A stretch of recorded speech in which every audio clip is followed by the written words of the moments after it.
Welcome back friends, मैं अंकुर द्विवेदी एक बार फिर से आपका स्वागत करता हूं। बच्चे, आप लोग ने लास्ट क्लास में हम लोग का देखा था क्लास स्पेशल कैटेगरी स्टेटस क्या होता है, और उम्मीद करते हैं आपको क्लास बहुत अच्छी लगी होगी, बहुत अच्छे समझ में आई होगी। बेटा, स्पेशल क्लास की कैटेगरी में आज हम लोग की क्लास नंबर 3। बेटा, आज की क्लास में हम लोग देखेंगे किन किन राज्यों को स्पेशल प्रोविजन यानी विशेष प्रावधान दिया गया है। बेटा, इसका जम्मू एंड कश्मीर आर्टिकल 370 और आर्टिकल 371 में बहुत डिफरेंस ये है बच्चे, जो आर्टिकल नंबर 370 था वो जम्मू कश्मीर को एक विशेष राज्य स्पेशल बताता था, और ये जो स्टेट्स जो आर्टिकल 371 से 371 जे के अंदर आएंगे, बेटा इस कैटेगरी के अंदर वो स्टेट्स आएंगे जब इंडिया बन रहा था, जब इंडिया को यूनाइट किया जा रहा था। तो बेटा उन स्टेट्स के अंदर कुछ छोटी छोटी पॉपुलेशन थी, ट्राइब्स थी, जो चाहते थे हम इंडिया तो आपका ज्वाइन करेंगे बट आप हमारे इनमें कोई इंटरफेरेंस नहीं करेंगे। फिर से, जब इंडिया को इंटीग्रेट किया जा रहा था, इंडिया को बनाया जा रहा था, सारे स्टेट्स आपस में जोड़े जा रहे थे, तो बेटा इन स्टेट्स के जो आर्टिकल्स के अंदर जो मेंशन स्टेट्स हैं, बेटा इनके अंदर कुछ ट्राइबल पॉपुलेशन, कुछ पिछड़े लोग, कोई गरीब लोग रहते थे। वो चाहते थे कि इंडिया का पार्लियामेंट हमारा स्पेशल ध्यान दे। तो बेटा उनके डेवलपमेंट को ध्यान में रखते हुए कॉन्स्टिट्यूशन ने हम लोग के पार्ट 21 में आर्टिकल 371 के लिए कुछ विशेष प्रावधान डाला है। मतलब यह है कि जो जो स्टेट्स इस आर्टिकल 371 के अंदर लिस्टेड होंगे, उनके पास कुछ स्पेशल पावर, कुछ स्पेशल फीचर होगा इंडिया के और स्टेट्स के मुकाबले। वो क्या होगा, आइए इसको देखते हैं, बारी बारी से समझने की कोशिश करते हैं। ठीक, देखते हैं। पहले ये समझ लो, जो हम लोगों का आर्टिकल नंबर 371 से 371 जे तक है, जो बच्चे हम लोग का आर्टिकल 371 से 371 जे तक है, ये बेटा हम लोग के कॉन्स्टिट्यूशन के पार्ट 21, हम लोग के कॉन्स्टिट्यूशन के पार्ट 21 टेम्परेरी प्रोविजंस के अंदर आता है। किसके अंदर आता है? टेम्परेरी प्रोविजंस के अंदर आता है। क्लियर हो गया? टेम्परेरी प्रोविजंस के अंदर आता है। और इसके क्यों लिखा गया?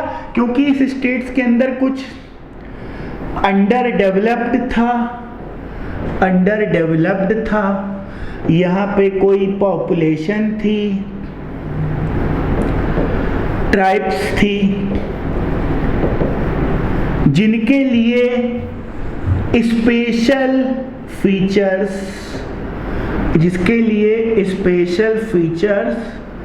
कॉन्स्टिट्यूशन से मिला है। क्या मिला है बच्चे? कॉन्स्टिट्यूशन से मिला। स्पेशल फीचर उसका क्या है? कॉन्स्टिट्यूशन से मिला हुआ है। तो आइए इसको हम लोग बारी बारी से देखते हैं, कौन कौन से स्टेट्स हैं और उनके पास क्या क्या पावर्स हैं जो और स्टेट्स के पास नहीं है। ठीक, देखते हैं, चलिए स्टार्ट करते हैं। पहली स्लाइड आ रही है हम लोग की बच्चे, ये what is special provision to states, राज्यों के लिए विशेष प्रावधान क्या है। This provisions comes under part 21 of constitution, that is temporary transitional special provision from article 371 to 371 J. ये जरूर याद रखिएगा, ये प्रावधान संविधान के भाग 21 के तहत आते हैं, अर्थात अनुच्छेद 371 से 371 जे तक आते हैं। क्लियर हुआ? आगे देखते हैं। अब बारी बारी से हम लोग यहाँ पे देखते हैं कौन कौन से आर्टिकल्स हैं, किसको किसको इसमें लेके रखा गया है। इसमें सबसे पहला आता है आर्टिकल 371 महाराष्ट्र एंड गुजरात। कहोगे सर महाराष्ट्र एंड गुजरात तो इंडिया के इतने डेवलप्ड स्टेट हैं, उनको क्यों स्पेशल प्रोविजन में रखा गया है? आइए देखते हैं। Establishment of separate development board for Vidarbha, Marathwada and rest of Maharashtra and Saurashtra कक्ष एंड रेस्ट ऑफ गुजरात। बेटा है क्या, हम लोग के महाराष्ट्र के अंदर एक जगह पड़ती है विदर्भ, ये हम लोगों का एमपी और महाराष्ट्र बॉर्डर का एरिया है, और मराठवाड़ा बेटा ये महाराष्ट्र का आज भी सबसे पिछड़ा हुआ एरिया है, सबसे पिछड़ा हुआ एरिया है। इसीलिए वहां के लिए एक स्पेशल डेवलपमेंट काउंसिल होनी चाहिए जो सिर्फ इन 2 स्टेट्स को देखे, और एक डेवलपमेंट काउंसिल पूरी रेस्ट ऑफ स्टेट्स को देखे। दूसरा, गुजरात स्टेट के अंदर एक पार्ट आता है सौराष्ट्र, एक आता है कच्छ। बेटा कच्छ हम लोगों का पाकिस्तान बॉर्डर से सटा हुआ है, सर क्रीक के पास है, और हम लोग का सौराष्ट्र ये महाराष्ट्र बॉर्डर से सटा हुआ है। तो बेटा ये भी काफी ज्यादा पिछड़ा हुआ है, अंडर डेवलप है। तो एक डेवलपमेंट काउंसिल सिर्फ इन दोनों स्टेट को देखे, एक रेस्ट ऑफ गुजरात के लिए। ये हम लोग के कॉन्स्टिट्यूशन बोला। अगला, the equitable allocation of fund for development expenditure over the above mentioned areas. मतलब समझे आप, इन दोनों एरियाज के लिए इक्वल फंड्स होना चाहिए। क्या होना चाहिए? इक्वल फंड्स होना चाहिए। समझ में आया?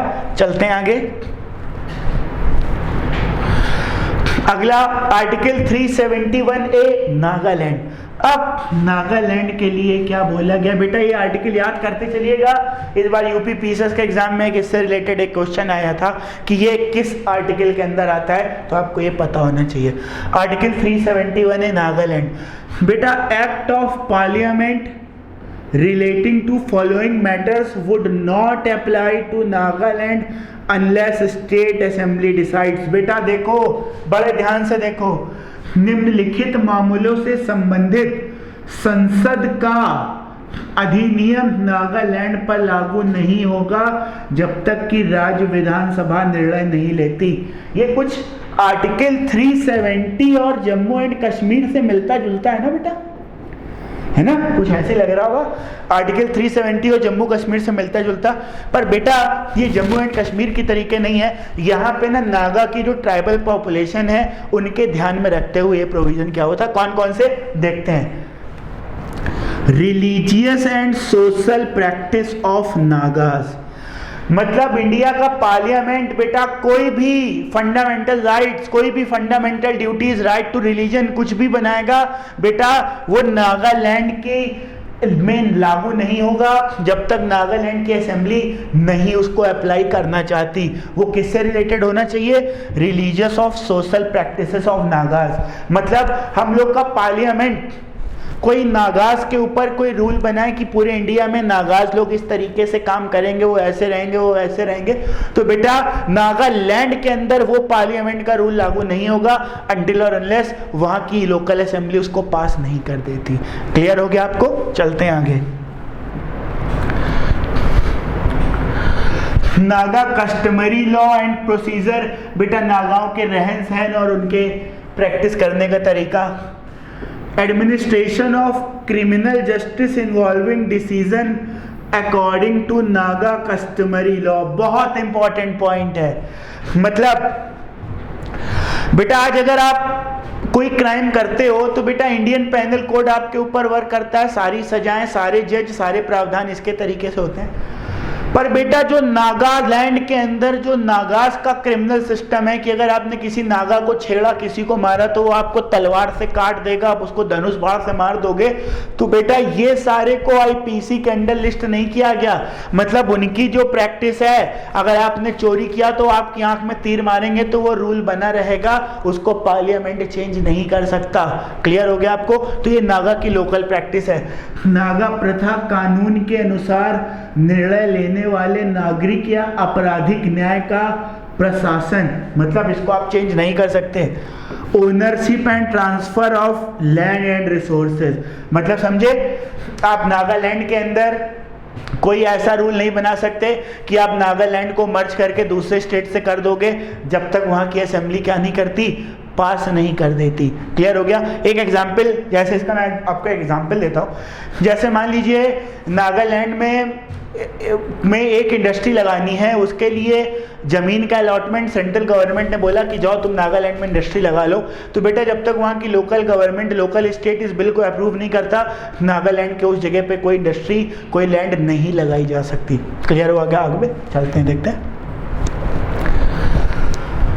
और regional council for Tuensang district. बेटा ये तुनेसांग डिस्ट्रिक्ट बहुत इंपॉर्टेंट है।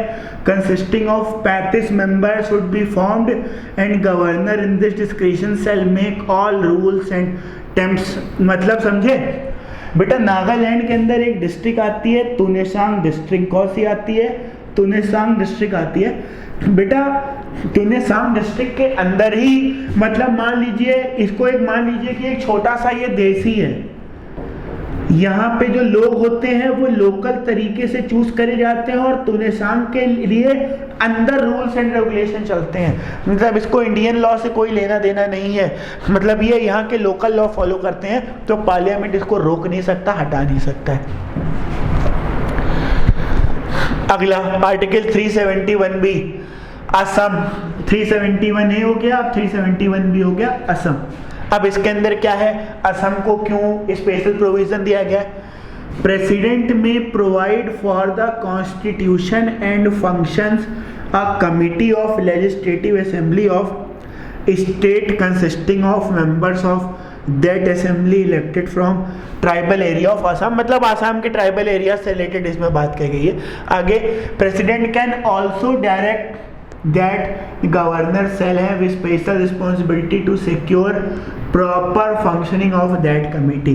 मतलब बेटा वहाँ की ट्राइबल कमिटीज को लेके गवर्नर को स्पेशल पावर दी गई है कि गवर्नर को इस बात को इंश्योर करना है कि कोई ज़्यादा दिक्कतें ना आए, वो लोग अपनी रिचुअल को प्रैक्टिस करते रहें। अगला 371C मणिपुर। मणिपुर में क्या रिलेटेड देखिए, प्रेसिडेंट में provide for the constitution and function of a committee of legislative assembly of state consisting of member of that assembly.